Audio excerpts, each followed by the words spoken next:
Hello guys, അപ്പോൾ ഞാനും അഖിലും കൂടിയിട്ട് ഇന്ന് വർക്കിലേക്ക് പോകണം കേട്ടോ. അപ്പോൾ തമ്പാനൂർ നേരെ ട്രെയിൻ പിടിച്ച് നമ്മൾ വർക്കിലേക്ക് എത്തി. അവിടെ എത്തിയപ്പോഴാണെങ്കിൽ ഒരു പയ്യൻ ഫീഡ്ബാക്ക് ഒക്കെ ചോദിച്ചു വന്നിട്ടുണ്ടായിരുന്നു.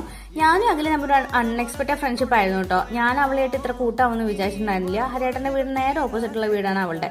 അവളാണെങ്കിൽ ഇവിടെ ട്രിവാൻഡ്രത്ത് പഠിക്കുകയാണ്. അപ്പോൾ നമ്മൾ റെയിൽവേ സ്റ്റേഷൻ നേരെ ബസ് പിടിച്ചിട്ട് വർക്കിലെത്തി. അവിടെ എത്തിയപ്പോഴാണെങ്കിൽ നല്ല കൊട്ട വെയിൽ, കുറേ ഫോറിനേഴ്സ് ഇങ്ങനെ ഉണക്കം കിടക്കണ പോലെ അവിടെ കിടക്കുന്നുണ്ടായിരുന്നു.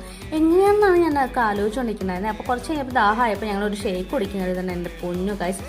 ഷേക്ക് മാത്രം പറഞ്ഞ കാരണം ഭാഗ്യം. വെള്ളം എന്തെങ്കിലും കഴിക്കാനും കൂടി പറഞ്ഞു വെച്ചാൽ അവിടെ ആധാരം പണിയാൻ. അങ്ങനെ ഷേക്ക് കുടിച്ച് ഞങ്ങൾ ക്ലിഫിൻ്റെ അങ്ങോട്ടാണ് പോയിട്ടുണ്ടായിരുന്നത്. ആ ക്ലിഫിൻ്റെ അങ്ങോട്ടുള്ള സ്റ്റെപ്പ് കയറിയതാണ് ഗൈസ് നിങ്ങൾ ഇപ്പോൾ കണ്ടത്. പട്ടി കതയ്ക്കണ പോലെ നിന്ന് കിതയ്ക്കായിരുന്നുണ്ടായിരുന്നെ. വീൽ പെയറൊക്കെ പോയി തുടങ്ങി. അങ്ങനെ നമ്മൾ ക്ലിഫിൻ്റെ അതിനൊക്കെ കുറച്ച് നടന്നു. അപ്പോഴത്തേക്കും നല്ല സൺസെറ്റിൻ്റെ സമയമായിട്ടുണ്ടായിരുന്നു കേട്ടോ. നല്ല തിരക്കും കൂടി തുടങ്ങി. കൂടുതലും ഫോറിനേഴ്സ് തന്നെയാണ്. അവിടെ മുട്ടിയിട്ട് നടക്കാൻ വേണ്ടിയിട്ടുണ്ടായിരുന്നില്ല. അങ്ങനെ നമ്മൾ തിരിച്ച് നടക്കാൻ തുടങ്ങി. കാരണം നമുക്ക് ട്രെയിൻ പിടിക്കണം. അങ്ങനെ ബസ് പിടിച്ച് നമ്മൾ റെയിൽവേ സ്റ്റേഷൻ എത്തിയിട്ട് അതാ പോകണം നമുക്ക് പോകാനുള്ള ട്രെയിൻ. അങ്ങനെ വേറെ ബസ് പിടിച്ച് ട്രിവാൻഡ്രം എത്തി.